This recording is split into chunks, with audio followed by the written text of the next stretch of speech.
Ever set a big goal for yourself? Maybe something about your health or your career, Mm-hmm. and then you get partway through and you just stop and think, wait, am I actually getting anywhere here? Or am I just, spinning my Oh, wheels? absolutely. That feeling of doubt. Wondering if the effort is actually, well, worth it. Yeah, we've all been there. And that's basically what we're doing a deep dive into Hmm. today.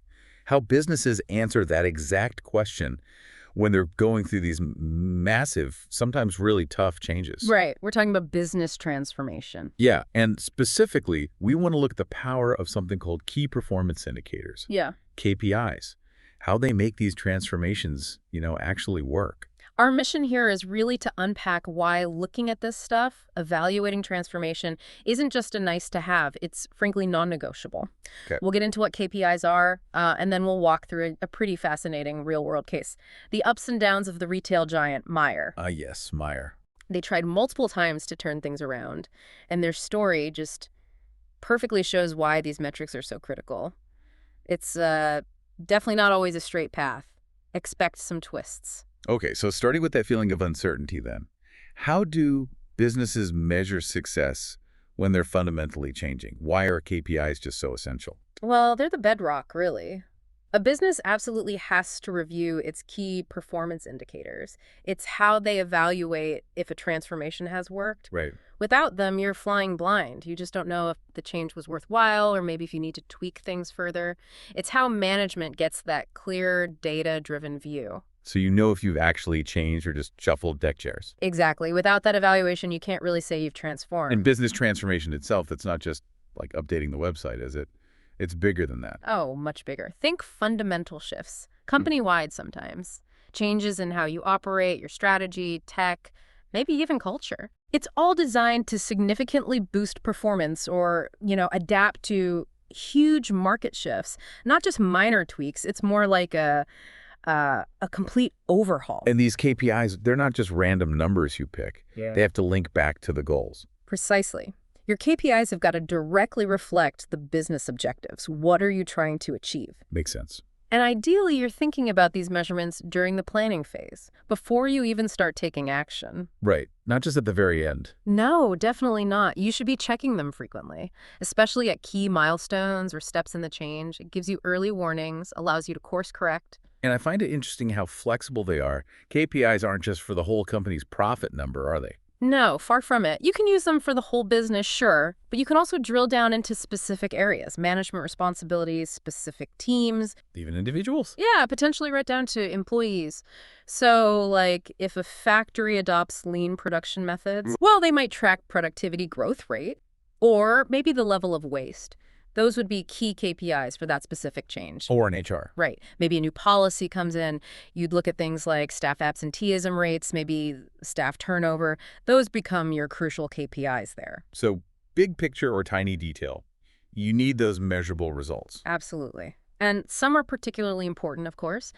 Things related to financial viability, net profit figures, that's kind of the big one. The bottom line. Yeah. But also things that tell you if you're meeting customer needs, like the number of customer complaints, maybe satisfaction scores. That's often the real pulse of the It business. sounds less like a one-off project and more like this constant cycle for management. It really is an ongoing loop. You establish objectives, what do we want? Then you develop strategies, how do we get there? Then, critically, you evaluate performance using those KPIs. Okay. See how you did. Right. And based on that, you implement new management strategies, you react to what the KPIs are telling you, and then you review the KPIs again. And around you go. It's a continuous evaluation of how effective your transformation is, a dynamic feedback system. That really connects planning and measuring. Okay, let's make this concrete. Let's talk about Myer. You mentioned them earlier. A department store that's really been through it. Mm-hmm. Caught in that bricks and mortar retail slump. Bad consumer sentiment, tons of online competition, a story many traditional businesses know well. Myer is, yeah, a perfect case study, maybe a painful one sometimes, but perfect for this. The trigger for their first big change, a really dramatic fall in net profit after tax. How bad was it? Well, think about this. In 2011, they made about $162.7 million. Healthy enough. By 2015, that had crashed down to $77.5 million. Wow. That financial KPI, that profit figure, was like a massive flashing red light. Something had to change fast. And that led to the new Myer plan in 2015, a 5-year turnaround attempt. What was the core idea there? Well, the new Myer plan really tried to move away from constant heavy discounting. Instead, they wanted to invest in experiential retail, make the stores more appealing. Okay, more of an experience. Right. And they brought in practical things, too, like online ordering, click and collect hubs. They cut a lot of their old own brands, brought in new labels, popular concessions like Topshop at the time. Trying to attract a different kind of shopper. Yeah, focusing more on what they called high-value customers, people interested in fashion, wanting a better in-store experience. Makes sense. But transformation isn't just customer-facing stuff, right? Were there internal changes too? Oh, absolutely. Internally, well, there were job cuts, a voluntary redundancy program, reduced hours for casual and part-time staff. Tough decisions. Always are.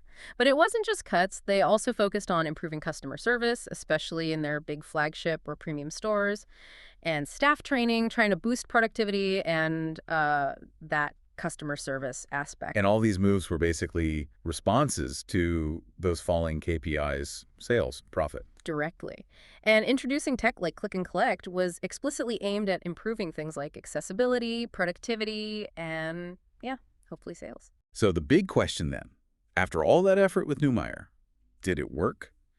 What did the KPIs show? Well, initially there was a bit of positive news. In 2016, total sales actually grew 2.9%. Okay, so sales up. That sounds good. It sounds good, but here's where it gets really interesting and why looking at multiple KPIs is so vital. Despite that sales growth, the plan wasn't really the success they needed. Oh. Net profit after tax. It actually kept falling. Between 2015 and 2018, it dropped another 57%, down to just $32.5 million for the 2018 financial year. Ouch. So sales ticking up slightly, but profitability still plummeting. That's a really stark example. It really is. It shows how one KPI can paint a misleading picture if you don't look at the whole story, especially Sure. the bottom line. And the consequence of that continued profit slide. Well, it was significant. The CEO and managing director at the time, Richard Umbers, he stepped down in February 2018. Wow. It just shows the high stakes involved. Transformation lives and dies by those key metrics. And sometimes leadership change is the direct outcome. Which brings us to Myers' second act, right? The customer-first plan. New leader, new approach. Exactly. They did an international search, brought in John King, who used to run House of Fraser in the UK. He started as CEO in April 2018. And what was his approach? Different from the last time. Well, what's really interesting is his first 100 days. Apparently, Mr. King personally visited loads of Myer stores. He spent time actually listening, talking to staff, customers, suppliers, even landlords. Getting the ground truth, not just spreadsheets. Precisely. It showed a real commitment to understanding the reality of the business before making big calls. So, based on that listening tour, what did his customer-first plan, launched in September 2018, actually focus on? Initially, it was about boosting online sales. That was clearly crucial. Refurbishing stores to improve the in-store experience again. Expanding their only at Myer exclusive brands for better value. Okay. Plus, simplifying processes behind the scenes, making product delivery more efficient, and of course, a big focus on reducing costs across the business. Did this second attempt show better results initially? There was a slight improvement. Profit did nudge up a tiny bit between 2018 and 2019 from that $32.5 million low point to $33.2 million. So a small step in the right direction. But then the world changed. The COVID-19 pandemic hit hard in 2020 and 2021. Right. Lockdowns, stores closed. Exactly. Myer reported a net loss of $13.4 million in 2020. A big drop from the small profit the year before, mostly due to those lockdowns and just far fewer people shopping in person. That just throws a massive spanner in the works, doesn't it? How can you even evaluate your transformation plan with something that huge, that external, just completely changes the game? It really forces you to be adaptable, radically adaptable even. Myer had to adjust that customer-first plan pretty much on the fly because of the pandemic. So what did they do? How'd they pivot? Well, they hit the accelerator on their online strategy, poured resources into improving Myer.com.au. That became absolutely critical. Makes sense. They also focused on logistics, what they called accelerate factory to customer. They secured a big new national distribution center in mid-2021 to really speed up efficiency and delivery times for all those online orders. So doubling down on digital and the supply chain, what about the actual stores, which had been such a focus? They had to adapt there, too, understanding that when stores could open, the experience needed to be really good. So still offering a wide range of stuff, multiple services. Right. They kept refining the product mix, working on supplier relationships, and importantly, they started rationalizing their property footprint, looking hard at store locations and sizes to get the right balance between physical and online. Optimizing the space. Yeah, and alongside all that, a constant, relentless focus on reducing overheads, scrutinizing every cost. Plus, really trying to engage customers better through their loyalty program, MYOR1, offering better rewards. Okay, so a lot of adaptation, driven by necessity. Did it pay off? Did Myer manage to pull out of that nosedive despite all the ongoing COVID uncertainty? Amazingly, yes.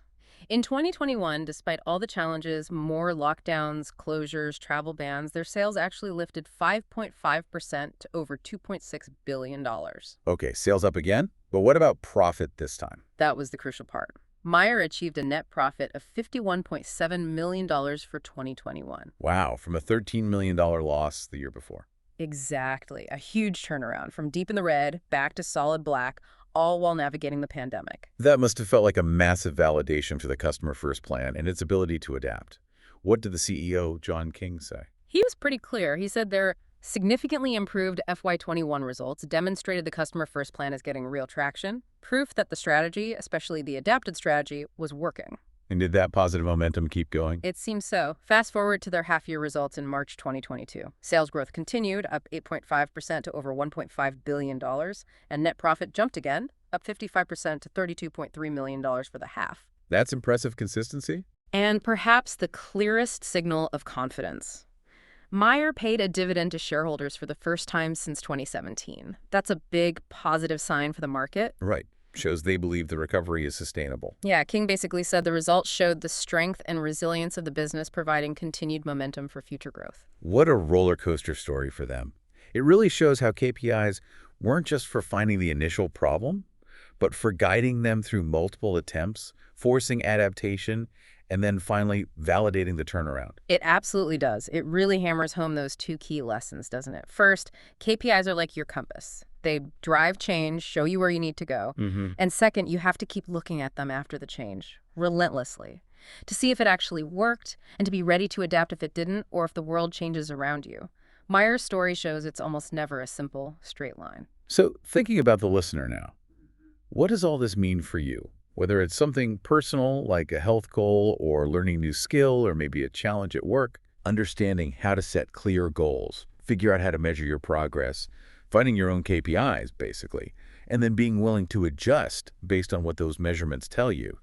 That seems crucial for any kind of real success. Absolutely. It's that cycle of plan, measure, adapt. It applies everywhere. So here's a final thought to leave you with. We live in a world that changes so fast, right? Tech shifts, unexpected events like pandemics. How might the kinds of KPIs businesses use need to change too? Do traditional metrics still capture everything? Or are there maybe new ways of measuring success, resilience, or adaptability that businesses need to start thinking about to really thrive in the future? What might be missing?